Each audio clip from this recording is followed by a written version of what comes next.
오늘 하나님께서 우리에게 주시는 말씀 보도록 하겠습니다. 시편 34편 7절에서 16절까지 있는 말씀입니다.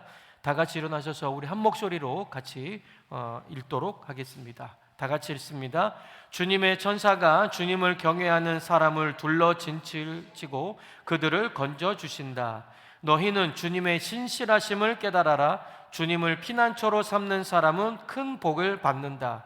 주님을 믿는 성도들아, 그를 경외하여라. 그를 경외하는 사람에게는 아무런 부족함이 없을 것이다. 젊은 사자들이 먹이를 잃고 굶주릴 수 있으나 주님을 찾는 사람은 복이 있어 아무런 부족함이 없을 것이다. 젊은이들아, 와서 내 말을 들어라. 주님을 경외하는 길을 너희에게 가르쳐 주겠다. 인생을 즐겁게 지내고자 하는 사람, 그 사람은 누구냐? 좋은 일을 보내면서 오래 살고 싶은 사람, 그 사람은 또 누구냐? 내 혀로 악한 말을 하지 말며 내 입으로 거짓말을 하지 말아라. 악한 일은 피하고 선한 일만 행하여라.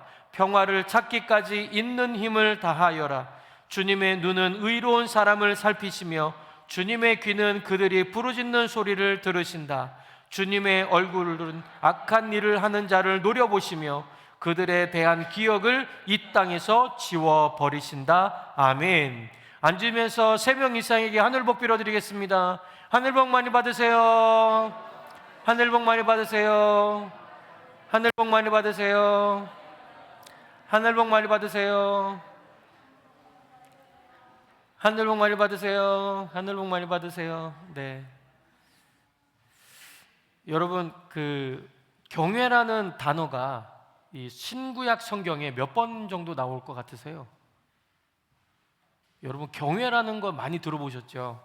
예, 경외라는 이 단어가 신구약 성경에서 이게 보니까 171번, 171번 정도가 나옵니다. 그리고 시편과 잠언에만 몇 번이 나올까요? 예? 몇 번 정도 나올 것 같으세요? 예, 61번. 네.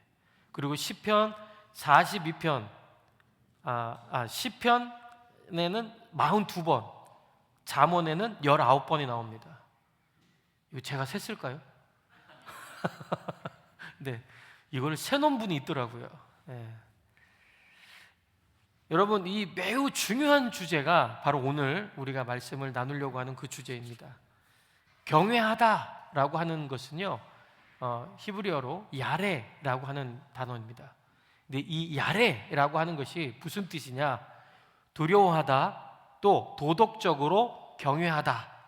자, 그리고 사역동사로 깜짝 놀라게 하다, 그 다음에 놀라게 하다, 두렵다, 두려운, 경외하다, 뭐 이런 뜻이 있습니다. 자, 경외하다는 것은 결국 우리가 여호와를 경외하다라고 하는 것은 하나님을 뭐예요? 두려워한다라고 하는 뜻입니다. 자, 피조물인 인간이 창조주 하나님을 대하는 자연스러운 태도가 그 태도입니다. 미국의 그랜드 캐년이나 여러분 나이아가라 폭포 가보신 적 있습니까? 예, 저는 그랜드 캐년은 가봤어요. 나이아가라 폭포는 못 가봤어요. 그런데 이 나이아가라 폭포나 여러분 중국 장가게 같은데 혹시 가보셨어요? 가보셨어요? 말만 들었죠? 예, 예, 그 장가게 같은데, 예, 이런 데 가면 여러분 어떠세요? 우와 하고 그 자연에 그냥 가만히 이렇게 순종하게 되는 그런 거죠.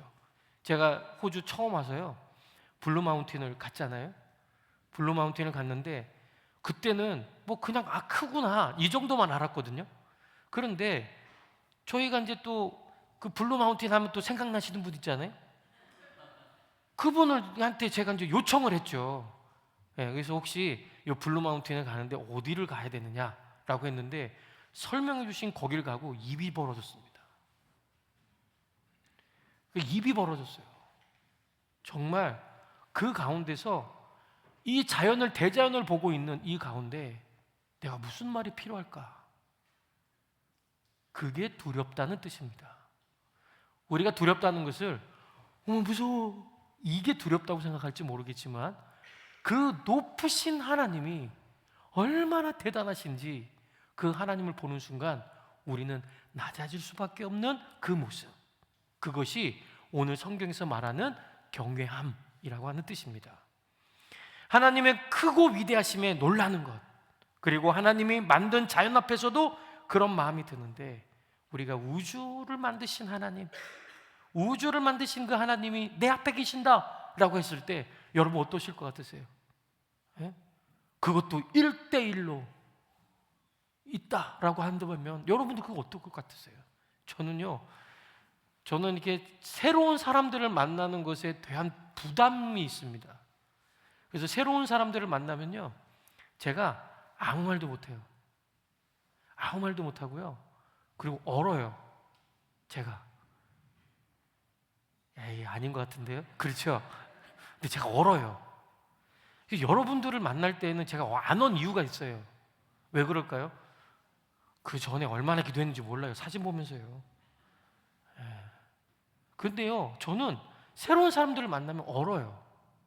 그리고 좀 권위가 있는 사람들 만나잖아요. 얼어요. 좀 그런 부분이 있어요, 제가.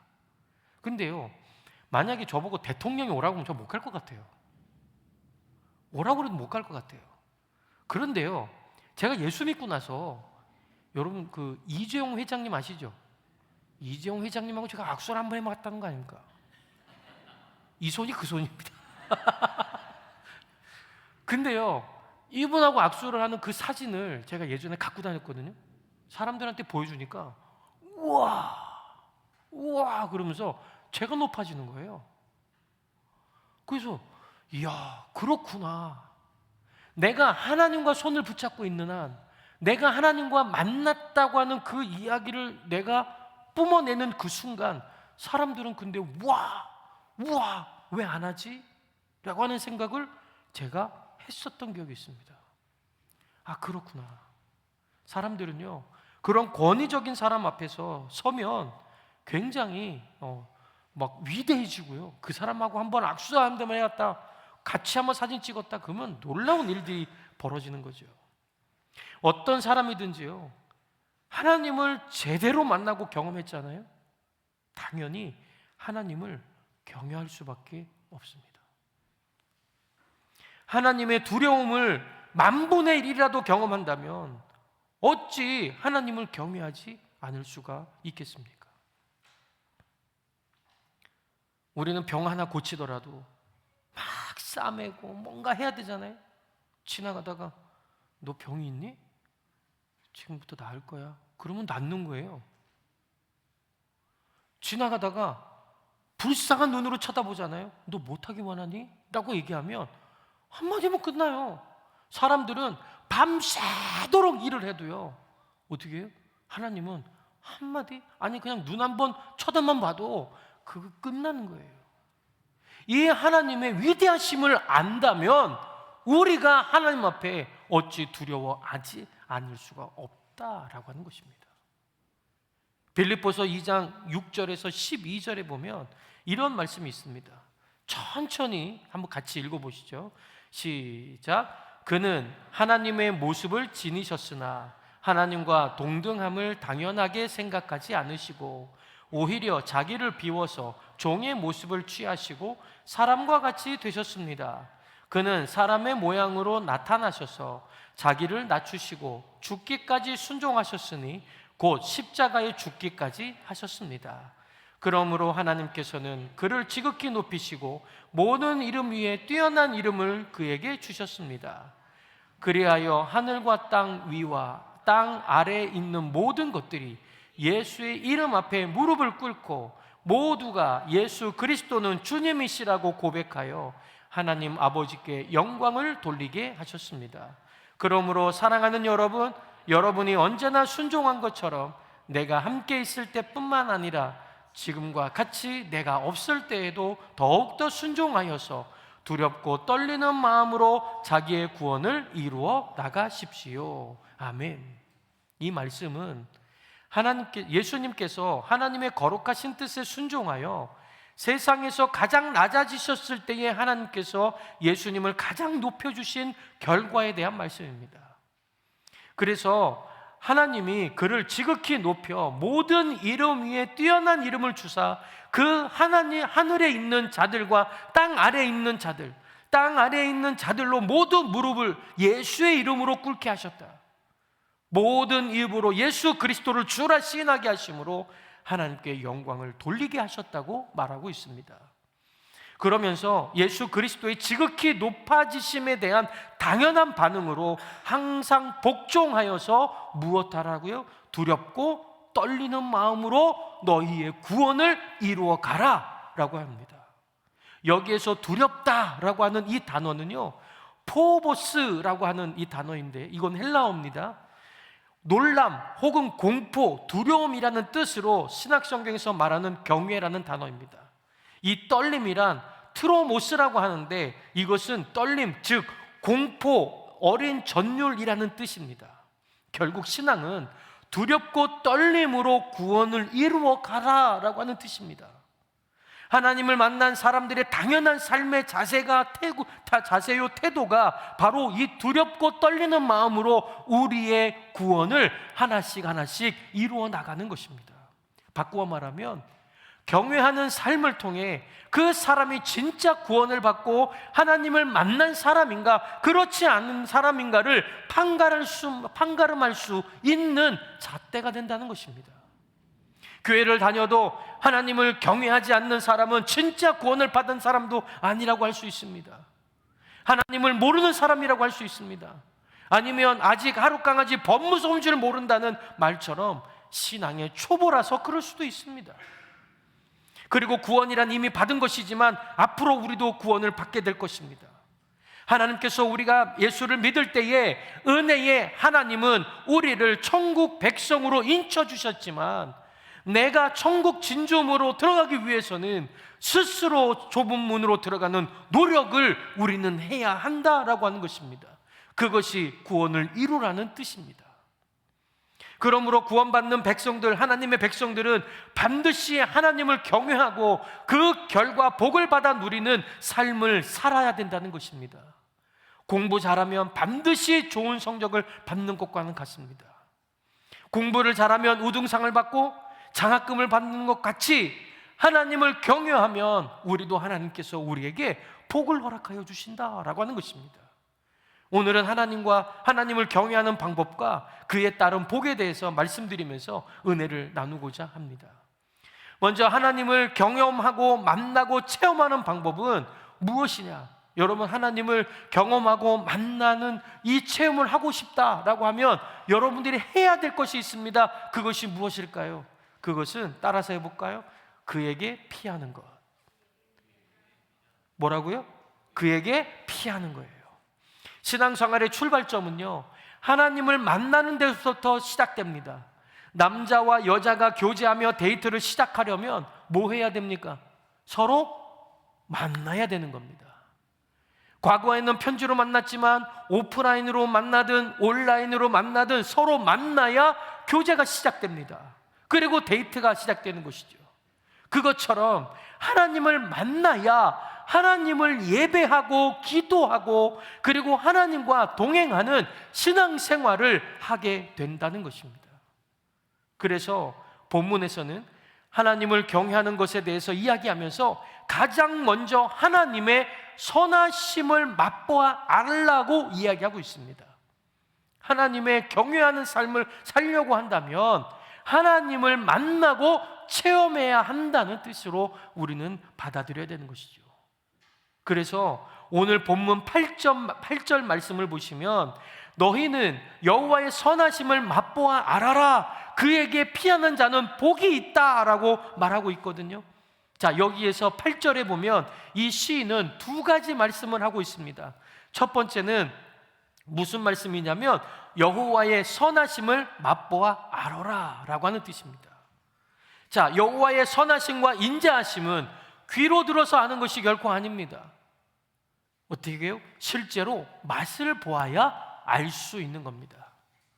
하나님의 선하심을 우리가 시험적으로 경험적으로 생생하게 느껴보라고 우리에게 말씀해 주시는 겁니다. 그렇습니다. 하나님의 선하심은 내가 직접 체험해봐야 알 수 있는 겁니다. 귀로 들어서 아는 것은 가짜로 아는 것이고, 맛을 보는 경험에서 아는 것이야말로 제대로 아는 것입니다. 하나님의 선하심을 맛본다는 것은 선하신 하나님을 직접 만나고 체험한다는 뜻이거든요. 저희 둘째 딸이 있습니다. 여기 둘째 딸이 원래 계란을 못 먹었어요. 계란을 못 먹었어요. 그런데요, 손님만 오면, 자기 친구들만 오면 뭐 해주는지 아세요? 계란 후라이를 해줘요. 신기하더라고요. 그런데요, 얘가 알러지가 있잖아요. 어떻게 하는 줄 아세요? 고무장갑을 껴요. 그런 다음에 고무장갑을 이렇게 끼고요, 그리고 계란을 깨요. 그러고 나서 그걸 해주는 거예요. 얼마나 이쁘게 하는지요. 동글해가지고요, 야, 그렇게 만들려고 해도 만들 수가 없는데 동글해가지고 그거를 접시에 놓고 아이한테 주는 거예요. 그리고 먹어봐. 어떤 맛이니? 이렇게 물어보거든요. 근데 이 맛을, 계란 맛을 어떻게 설명할 수 있겠어요? 계란이 계란 맛이지 무슨 맛이에요? 그렇죠? 그렇게 먹고 싶어 했던 계란을 이제 먹을 수 있어요. 그런데요, 안 먹어요. 맛을 보니까 이제는 이제 이 한국 계란과 또 이 호주 계란이 좀 틀린가 봐요. 맛을 보니까 예전에는 무슨 계란이를 다 먹더니 지금은요, 어떻게 해요? 맛을 아니까 가리는 거예요. 어떻게 그럴 수 있을까? 근데 여러분 보세요. 맛을 아니까 안 먹을 건 안 먹는 거예요. 여러분, 우리도 마찬가지입니다. 하나님의 은혜를 옆에 있는 사람이 받고 있는데, 야, 이게 하나님의 은혜구나, 그러면 몰라요. 아, 저 사람이 지금 하고 있는 게, 아, 저게 하나님께서 축복 주시는 거구나, 몰라요. 누가 경험해야 돼요? 누가 경험해야 돼요? 네가 경험해야 돼요? 누가 경험해야 되냐고요? 내가 경험해야지. 하나님의 사랑은 이런 거예요. 이건 간접적으로 경험하는 것이고요, 진짜 경험하는 건, 저 사람이 경험했다면 하나님 저도 똑같이 경험하게 해주세요. 이게 하나님의 선하심을 맛보아 아는 태도입니다. 우리는 그렇게 가야 돼요. 여러분, 목장 모임할 때도 마찬가지예요. 무슨 얘기를 하면 그래, 너 잘났다 그래. 그래서 너는 잘났고 나는 이렇게 사냐? 이러고 나가면 안 되는 거야. 뭐라고 나가야 돼? 저 사람이 경험했다면 하나님 그것이 저한테도 경험하게 해주세요. 그렇게 고백할 수 있는 우리가 돼야 되는 거예요. 마음 잘 되는 거 배 아파갖고 아우 배야, 아우 배야, 이러 해봤자 이거는 내 배만 아파요. 그런데요, 옆에 있는 사람들이 잘 되는 모습을 보면서 저 모습, 저 하나님을 나도 경험하게 해주세요. 따라서 해봅시다. 저도 하나님을 경험하게 해주세요. 그럴 때에 여러분들에게 그 경험이 하나님께 오는 거예요. 그 사랑이 여러분한테 오는 겁니다. 할렐루야. 그러면 여호와의 선하심을 맛보는 방법은 그에게 피하라는 것이었습니다. 그래서 그에게 피하는 자는 복이 있다라고 했습니다. 여러분, 피하다라고 하는 것은 하사라고 하는 단어입니다. 하사. 자, 이것은 도피하다, 상징적으로는 신뢰하다, 소망을 가지다, 피하다, 신뢰하다, 이런 뜻이 있습니다. 결국에는 하나님께 피한다는 것은 다른 말로 하나님을 믿고 하나님께 자신을 맡겨보라는 것입니다. 자신의 인생 전체를 맡기라는 겁니다. 건강 문제도 맡기고, 물질의 문제도 맡기고, 자녀의 문제도 맡기고, 모든 것을 하나님께 맡겨보라는 겁니다. 그리고 아무것도 걱정하지 않는 것입니다. 완전히 맡겼다면 더 이상 걱정하거나 근심할 필요가 없습니다. 왜 하나님을 믿는다고 하면서 왜 걱정하고 염려하고 있습니까? 하나님께 온전히 맡기지 않았기 때문입니다. 자식을 하나님께 맡겼다면 자식 때문에 우리는 걱정하지 말아야 되는 겁니다. 물질의 문제를 하나님께 맡겼다면 물질 때문에 걱정하는 우리가 되어서는 안 됩니다. 여러분 장래의 문제를 맡겼습니까? 그러면 하나님께 맡겼다면 자신의 미래를 걱정하지 말아야 되는 것입니다. 만약에 걱정한다면 그 사람은 진짜 하나님께 맡긴 것이 아닐 수도 있습니다. 그래서 보험 하나 그냥 들어놓은 거죠. 그리고 여전히 나는 다른 일 하는 거예요. 어떤 문제를 가지고 걱정한다는 것은 좀 더 심하게 얘기해 볼까요? 하나님을 우습게 하는 거예요. 좀 더 심하게 얘기해 볼까요? 마귀한테 속아서 이용당하고 있는 겁니다. 여러분, 나를 향한 하나님이 지키시고 보호하심이 불완전할 것 같으세요? 하나님이 나를 지키신다, 나를 보호하신다라고 하는 것이 정말 불완전하고 그럴 것 같으세요? 하나님의 천사가 나에게 와서 나를 둘러 진치고 나를 건지실 때에 실수로 나를 빠뜨릴 수가 있을 것 같습니까? 결코 그런 법은 없습니다. 하나님은 어떤 경우에라도 실수하지 않으십니다. 어떠한 경우에라도 완전하게 우리를 지키시고 완전하게 우리를 보호해 주신다는 것입니다. 하나님께 피한다는 것은 곧 하나님을 경외한다라고 하는 뜻입니다. 하나님을 경외하지 않는 사람은 결코 하나님께 피하거나 자신의 모든 것을 하나님께 맡기지 않습니다. 하나님을 경외함과 하나님께 피하는 것, 하나님을 신뢰하는 것, 이것은 서로 상관관계를 가지고 있습니다. 하나님께 피했다면, 하나님께 모든 것을 맡겼다면 그 사람은 하나님을 경외하는 사람이 되는 것입니다. 왜냐하면 하나님을 경외하는 삶은 저절로 만들어지는 것이 아니라 하나님을 경험하고 만난 이후에 나타나는 현상이기 때문입니다. 자신을 하나님께 완전히 맡길 수 있는 것은 그래요? 그러면 오늘부터 맡기죠 하고 맡기는 게 아니라 하나님의 선하심과 인자하심을 맛본 사람, 그 사람만이 이 자리에 갈 수 있다라고 하는 것입니다. 그러므로 하나님께 자신을 완전히 맡겼다면 그 사람은 하나님을 경외하는 삶을 살고 있다는 뜻도 될 수가 있는 겁니다. 그리고 하나님을 경외하는 삶, 즉 하나님께 피하고 자신을 온전히 맡기는 삶을 살 때에 하나님은 어떠한 복을 우리에게 주시는가 하는 부분입니다. 자, 어떠한 복일까요? 여러분 본문 7절을 보시면 이렇게 나와 있습니다. 거기에 보시면 하나님의 천사가 둘러 진치고 그를 건져주신다라고 되어 있죠. 주님의 천사가 어떻게 해요? 둘러 진을 치는 거예요. 우리를 건져주신다는 거예요. 할렐루야, 할렐루야. 자, 둘러라고 하는 이 둘러란 이 주의라는 뜻입니다.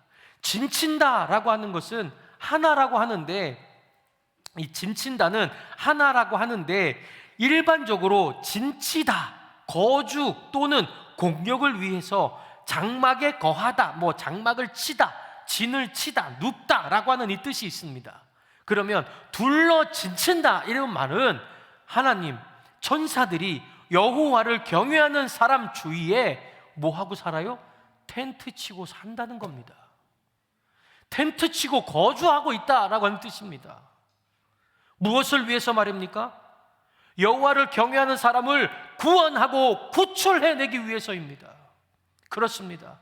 하나님께서는 자신을 경외하는 사람을 위해 천사를 보내셔서 완벽하게 지켜 보호하신다는 뜻이고, 어떠한 위험 속에서도 건져주신다고 하는 뜻이 그 안에 담겨져 있는 겁니다. 이미 말씀드렸듯이 하나님의 천사가 실수하는 법은 없습니다. 과거의 전설의 고향 같은 사람들이 만든 드라마에서는 신들이 실수하는 일이 있어서 사람이 잘못 태어나거나 성별이 뒤바뀌어 버리거나 영혼이 뒤바뀌는 이런 식으로 이야기도 나오기도 합니다. 그런데 그것은요, 흥미를 끌기 위한 사람이 만든 이야기일 뿐입니다. 그러나 우리 하나님은 보낸 천사들은, 하나님께서 보낸 천사들은 결코 실수하지 않습니다. 우리를 실컷 보호해놓고서 너가 아니었어, 그리고 다른 사람 보호하고, 이런 분이 아니라는 거예요. 그래서 모든 것에 부족함이 없는 삶을 살게 되는 것입니다. 어쩔 때요, 우리가 하나님 앞에 모든 것을 맡기고 살 때 말입니다. 9절과 10절을 한번 보시겠습니까? 9절과 10절을 보시면 이렇게 나와 있습니다. 다 같이 한번 읽어볼까요? 시작. 주님을 믿는 성도들아, 그를 경외하여라. 그를 경외하는 사람에게는 아무런 부족함이 없을 것이다. 젊은 사자들이 먹이를 잃고 굶주릴 수 있으나 주님을 찾는 사람은 복이 있어 아무런 부족함이 없을 것이다. 아멘. 9절에서는 그를 경외하는 자에게는 부족함이 없다라고 했습니다.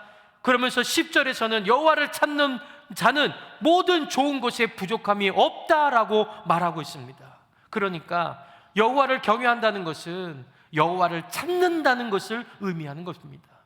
하나님을 항상 찾으셔야 됩니다. 언제든지 주님을, 무슨 일이든지 주님을 찾는 겁니다. 하나님을 찾는 길입니다. 병들었을 때도 의사를 찾지 않고 먼저 하나님을 찾고, 가난했을 때도 돈 많은 부자를 찾지 않고 먼저 하나님을 찾아보는 겁니다. 외로울 때에도 자신을 위로해 줄 사람을 찾는 것이 아니라 오히려 하나님을 찾는 자리에 가는 겁니다. 외로울 때에도, 위험한 일 만났을 때에도 119에 전화하기 전에 하나님 도와주세요 하고 119에 전화하시라는 거예요. 여기는 000이죠. 모든 일에 가장 먼저 하나님을 찾는 것이 곧 하나님을 경외하는 길입니다. 오늘 아침에 일어날 때 여러분 뭐라고 일어나셨습니까? 아우, 또 하루가 시작됐네. 또 교회 가야 되네.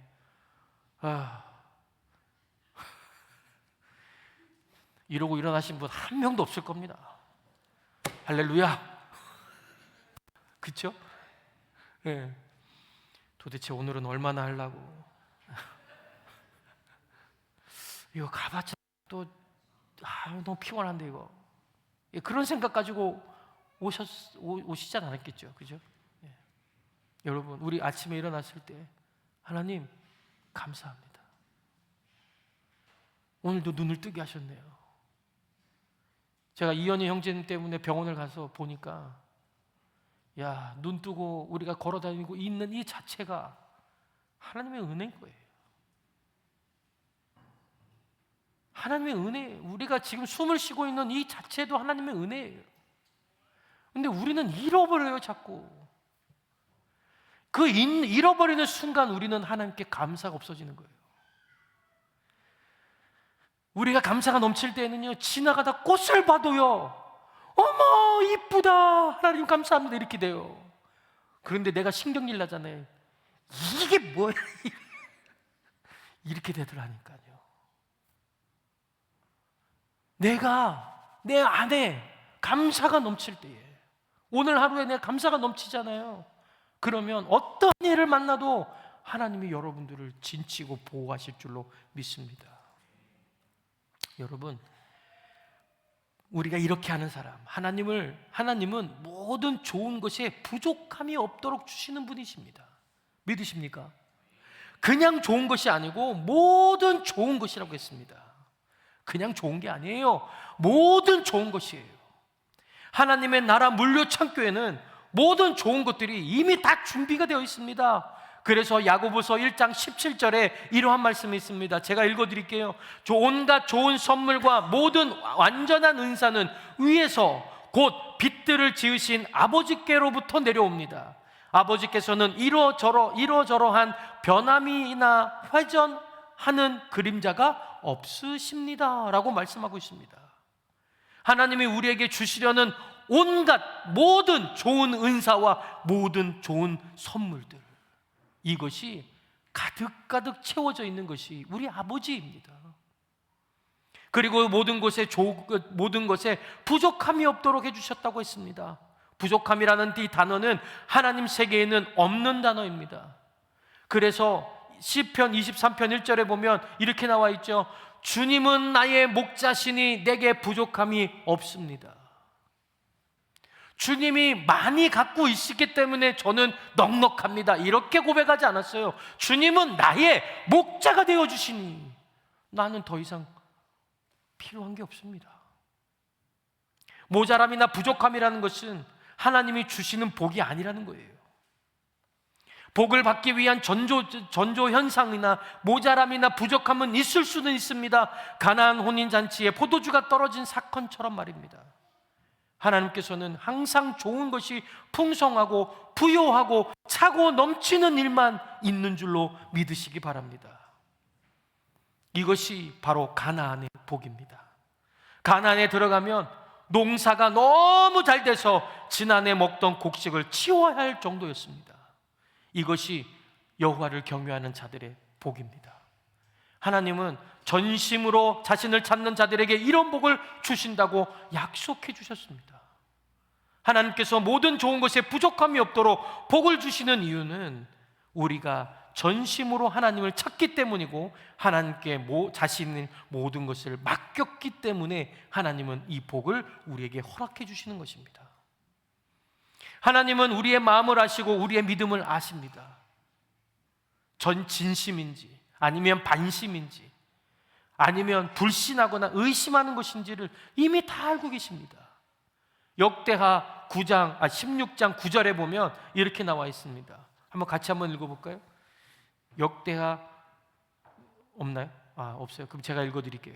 주님께서는 그 눈으로 온 땅을 두루 살피셔서 전심전력으로 주님께 매달리는 이들을 힘있게 해주십니다.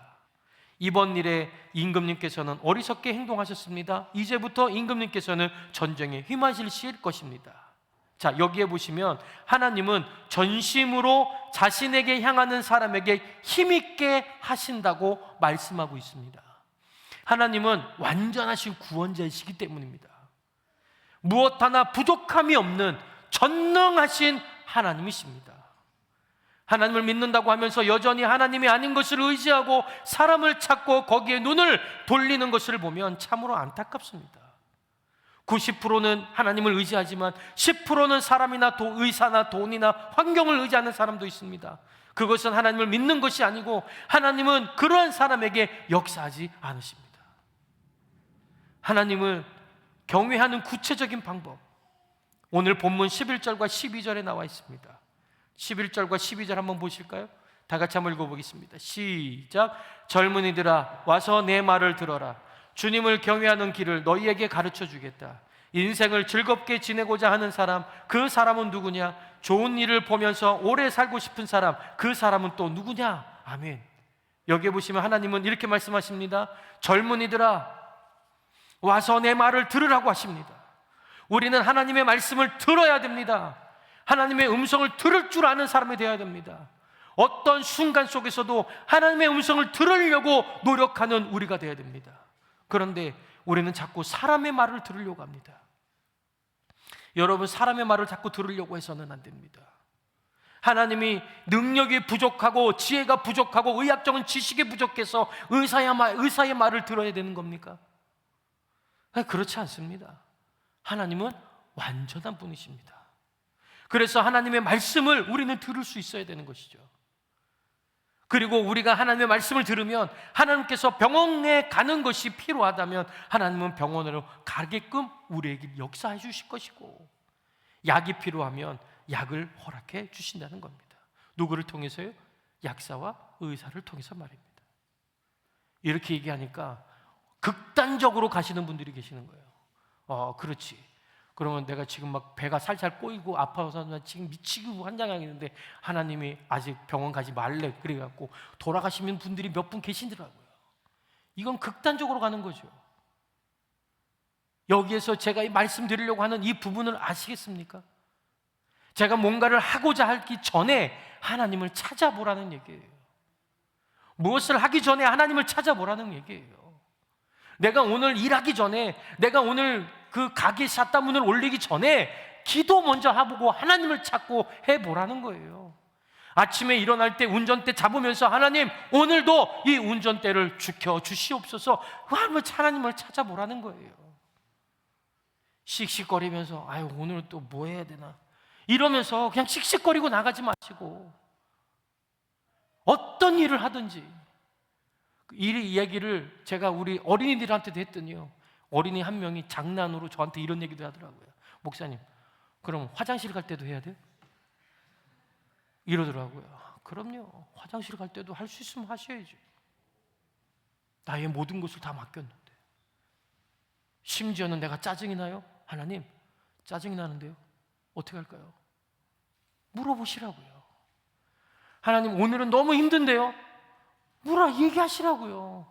하나님 앞에. 그게 우리의 자녀의 특권이에요. 그런데 마음속으로 하나님 배고픈데요? 물어보시라고요. 하나님이 뭐라고 하실까? 제가 이것 때문에 한 번은 시험해 본 적이 있습니다. 그래, 한번 오늘 풀어보자. 그러고 나서 딱 배가 고픈 거예요. 제가요, 배가 고파요. 그러니까 배가 고파서 하나님, 배가 고픕니다. 어떻게 할까요? 그랬는데요, 마음속에 꼭 그런 마음이 오는 것 같은 거예요. 기다려라. 짜증이 나는 거예요. 지갑에 분명히 돈이 있는데, 그냥 내가 사 먹어도 되는데 왜 기다리라고 하지? 왜 기다리라고 하지? 그러는 거예요. 에라 모르겠다고 제가 그냥 사서 먹어버렸어요. 그냥 먹어버렸거든요. 그런데요, 지나가다가 밥 먹고 나왔는데 갑자기 안녕하세요 이러는 거예요. 아는 사람 만난 거지. 아는 사람 만났는데 목사님, 아니 어디 가세요? 저 이제 집에 가려고요. 그래요? 그럼 우리 같이 식사나요? 우리 같이 식사나 하자는 거야. 그래서 또 근데 목사님 그런데 또 거기다 한 번 더 치네. 이렇게 하는 거예요.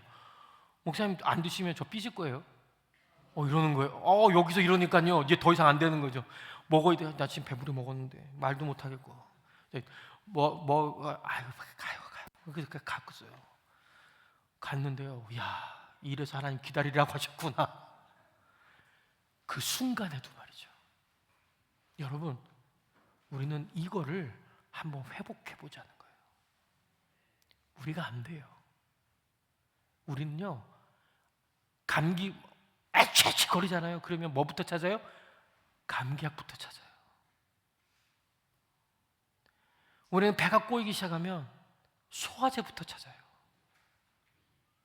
그거 하나만 한번 바꿔보자는 거예요. 하나님, 배가 꼬입니다.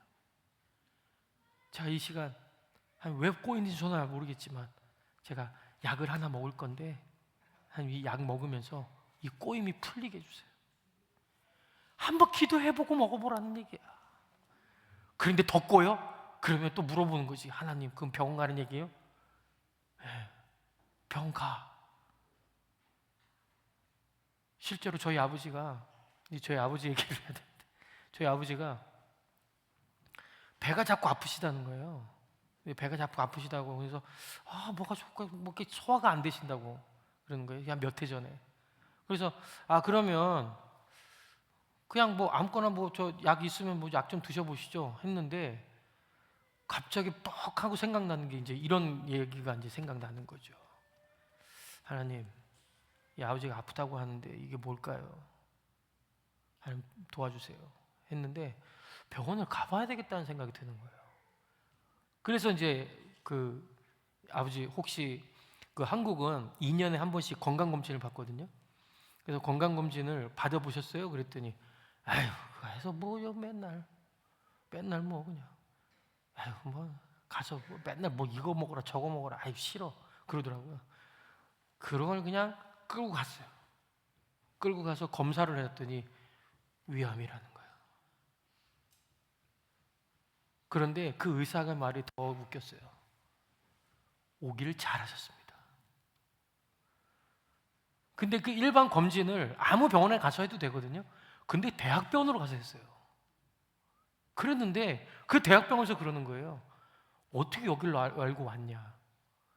여기에서 검진을 해서 암이 발생하면 우선순위로 입원시킨다는 거예요. 다른 사람들은 5개월, 7개월, 10개월 걸리는 걸, 수술을 저희 아버지는 2개월 만에 다 끝내버렸거든요. 그러니까 2개월 만에, 발견된 지 2개월 만에 전부 병원에서 검사 다 하고 이래가지고 딱 나온 게 뭐냐면 다른 데는 퍼진 데가 없고 그 부분만, 그래서 위를 조금만 절제해 놓으면 될 것 같아요 라고 해서 위를 절제하셨거든요. 이러한 일들이 여러분들도 경험하셔야 돼요.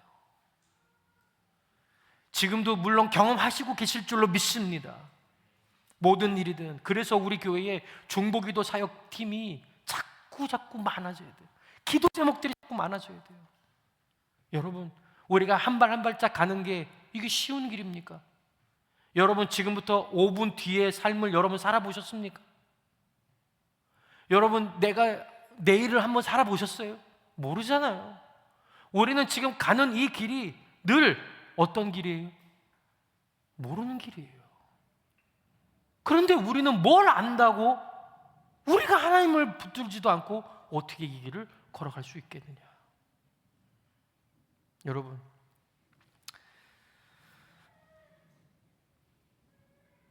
본문 13절과 14절을 한번 보면 이런 말이 나와 있습니다.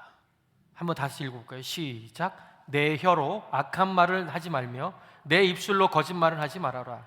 악한 일은 피하고 선한 일만 하여라. 평화를 찾기까지 있는 힘을 다하여라. 아멘. 하나님을 경외하는 방법을 말하고 있습니다. 하나님을 경외하는 방법은 거창하고 대단한 것처럼 보이지만 실제적으로 보면 아주 작고 쉬운 것부터 시작됩니다. 결국 뭐예요? 말을 바꾸는 거예요. 말을 바꾸는 거예요. 저도 그게 안 돼요. 저도 그게 안 돼요. 막 이게 뭐 승질이 올라오면 막 이거부터 빨리 해야 돼. 안 그러면 막 여기서 막 이게 막 왔다 갔다 하니까요. 그런데요, 이 말을 바꾸면 결국 어떤 말을 바꾸냐면 악한 말과 거짓말을 이제 안 하기로 하는 거예요. 근데 여러분, 악한 말, 거짓말 이거 내가 지금부터 안 해야지 한다고 여러분 안 해지는 거 있나요? 하얀 거짓말, 이것도 거짓말이에요? 여러분, 하얀 거짓말이라고 있잖아요. 그거 아세요? 부득이하게 이걸 해야 되는 그런 것들. 여러분, 이 거짓을 우리는 벗어나야 돼요. 물론 훈련된 사람에게는 아주 쉬운 일이지만 아직 훈련되지 않는 사람한테는 어렵습니다. 여러분, 운전할 줄 알고 10년 이상 운전을 한 사람은요, 운전하는 거 쉽고 편리합니다. 그런데 초보 운전자는 어때요? 두렵고 떨리는 거예요. 부담스러운 거예요. 그런 것처럼 오랜 세월 동안 훈련을 통해서 그 입술에 말씀을 두어 입술에 파수꾼을 세운 사람들은 굉장히 쉽지만 그렇지 않은 사람들은 수시로 악한 말이 나올 수 있어요. 수시로 우리는 자꾸 이상한 말이 나올 수 있어요. 우리는 자꾸 거짓말도 나와요. 그런데 거짓말은요, 성경 말씀과 일치하지 않는 말을 의미하는 거거든요. 여러분, 남을 속이는 것이 거짓말이라고 생각하시죠? 아니에요. 성경 말씀과 일치하지 않는 것이 거짓이에요. 자, 그렇다면 어떤 어려움이나 위기 상황을 만났을 때도 입으로 막말하거나 원망하는 말을 하지 않는 것, 성경 말씀에서 벗어나는 말을 하지 않는 것이 바로 우리가 해야 할 일이다라고 하는 겁니다. 항상 성경과 일치하는 말을 하는 것입니다. 그래서 오늘 백철호 목사님이 간증했잖아요. 내가 성경 암송에 힘이 있다고요. 하나님의 말씀과 하는 벗어나지 않으니까 그 인생에 힘이 있는 거예요. 자신에게 조금만 거스리면 싸우려고 하고 고함을 지르는 일은 우리는 하지 않아야 됩니다. 어떤 일을 만났을 때에 소리치고 다투고 화를 낸다는 것은 아직 하나님을 제대로 경외하지 않는다는 것일 수도 있습니다. 그리고 말을 바꾸지 않는 것은 마음을 바뀌지 않았고 삶이 바뀌지 않았다는 뜻입니다. 그래서 하나님께서는 사람들의 말을 들어보시고 그 사람을 의인이라고 인정하시기도 하지만 악인이라고 정죄하시기도 한다는 것이죠. 하나님은 의인과 악인은 정확하게 구별하십니다. 15절과 16절 한번 볼까요? 15절과 16절을 보시면 이렇게 나와 있습니다. 주님의 눈은 의로운 사람을 살피며 주님의 귀는 그들이 부르짖는 소리를 들으신다. 주님의 얼굴은 악한 일을 하는 자를 노려보시며 그들에 대한 기억을 이 땅에서 지워버리신다. 여러분, 하나님은 의인과 악인은 정확하게 구분하십니다. 그래서 여호와의 눈은 의인을 향하고 계시고 그의 귀는 그들의 부르짖음에 귀를 기울이신다고 했습니다. 이 말은 하나님은 우리가 말하는 것을 들으시고 그것을 의인이라고 판단하신다는 뜻입니다. 그래서 마태복음 12장 36절에서 37절에 보면 이런 말씀이 있습니다. 다 같이 한번 읽어볼까요? 시작. 내가 너희에게 말한다. 사람들은 심판날에 자기가 말한 온갖 쓸데없는 말을 해명해야 할 것이다. 너는 내게 한 말로 무죄 선고를 받기도 하고 유죄 선고를 받기도 할 것이다. 아멘. 여러분, 여기에 보시면 뭐라고 되어 있습니까? 내가 했던 말을 너는 해명해야 된다. 하나님이 없다고, 하나님은 이 시간 없어 라고 했다면 그 말에 대한 여러분들이 하나님 앞에서 해명하셔야 된다는 거예요. 이런 것쯤이야, 뭐 이걸 믿음으로 뭐 어쩌고 저쩌고 이런 이야기들을 여러분 하기 시작하시면 어떻게 해요? 하나님 앞에서 이것도 해명해야 된다는 거예요. 그러니까 하나님은 악인을 향하여는 얼굴을 돌리시는 거예요. 악인들을 향하여 진노하셔서 그들을 땅에서 멸하신다는 뜻이 바로 이겁니다. 여호와를 경외하며 악한 말과 거짓말을 그치게 만들어주는 것은 오직 말씀에 집중하여 그 말씀을 암송하고 주야로 묵상하는 것입니다. 여러분 마태복음 12장 34절에서 35절 이렇게 나와 있습니다. 독사의 자식들아, 너희가 악한데 어떻게 선한 것을 말할 수 있겠느냐? 마음에 가득 찬 것을 입으로 말하는 법이다. 선한 사람은 선한 것을 쌓아두었다가 선한 것을 내고, 악한 사람은 악한 것을 쌓아두었다가 악을 낸다 라고 했습니다. 선한 사람은 그 쌓은 선에서 선한 것을 낸다고 했습니다. 반대로 악한 사람은 쌓은 악에서 악을 낸다고 말씀하고 있잖아요. 마음에 쌓는다는 것은 곧 마음판에 새긴다는 의미입니다. 하나님의 말씀을 마음판에 새기는 것은 시간이 오래 걸리는 힘든 작업입니다. 그런데 악한 사람이 마음에 악을 쌓는 것도 하루아침에 되어지는 것도 아닙니다. 폭력적이고 음란한 영화, 동영상을 계속 보게 되면 저절로 악이 마음판에 새겨지게 되는 것입니다. 그리고 다른 사람의 훌륭하고 좋은 설교를 많이 듣는다고 마음이 바뀌는 것은 결코 아닙니다. 듣는 목적은 지켜 행하기 위해서입니다. 여러분들이 오늘 이 말씀을 들으시고 그냥 좋은 말씀 하나 들었고 내가 그냥 간다라고 생각하면 그 말씀이 여러분들에겐 아무런 효력이 없다는 거예요. 이 말씀의 효력이 있기 위해서는 여러분들이 어떻게 그 말씀을 지키기 위해서, 그러면 나도 한번 입술을 한번 고쳐봐야 되겠다, 이러한 생각 하나가 여러분들의 그 삶을 바꿔줄 수가 있는 것입니다. 하나님께서는 시편 기자를 통해 하나님을 경외하는 방법을 가르쳐 주셨습니다. 너 내 혀로 악한 것을 말하지 말고 내 입술로 거짓말을 하지 말아라. 악한 일은 피하고 선한 일만 하여라. 평화를 찾기까지 있는 힘을 다하라고 했습니다. 이것을 가능하게 해주는 것이 바로 신명기 30장 14절입니다. 한번 다 같이 한번 읽어볼까요? 시작. 그 명령은 당신들에게 아주 가까운 곳에 있습니다. 당신들의 입에 있고 당신들의 마음에 있으니 당신들이 그것을 실천할 수 있습니다. 아멘. 매우 가깝다는 것은 말씀을 암송하고 그것을 작은 소리로 읊조리라 라고 하는 것입니다. 말씀을 입술에 두는 것입니다. 귀로 듣는 말씀은 마음판에 새겨지지 않습니다. 그러나 자신의 입으로 암송하고 그 말씀을 주야로 묵상할 때에 드디어 마음판에 새겨지게 되는 것입니다. 우리는 하나님께서 가르쳐 주신 방법대로 하나님을 경외하는 사람이 되어야 합니다. 인간이 가진 모든 문제와 그 해답이 하나님의 말씀 속에 감추어져 있습니다. 그것을 찾고 발견해서 말씀이 가르쳐 주는 대로 우리는 순종할 때 드디어 우리는 해답을 찾게 되고 문제가 해결되고 하나님을 경외하는 삶을 살아갈 수 있게 되는 것입니다. 저와 여러분들의 삶이 바로 이러한 삶이 되기를 주의 이름으로 축원합니다. 다 같이 침묵 가운데 기도하겠습니다. 말씀을 듣는 가운데 나에게 주시는 말씀을 오늘 결단에 적으신 분들은 말씀을 가지고 순종할 수 있기를 기도하시기 바랍니다. 아직 그렇게 하지 못하고 오늘 결단이 빈 공간으로 있는 분들은 1분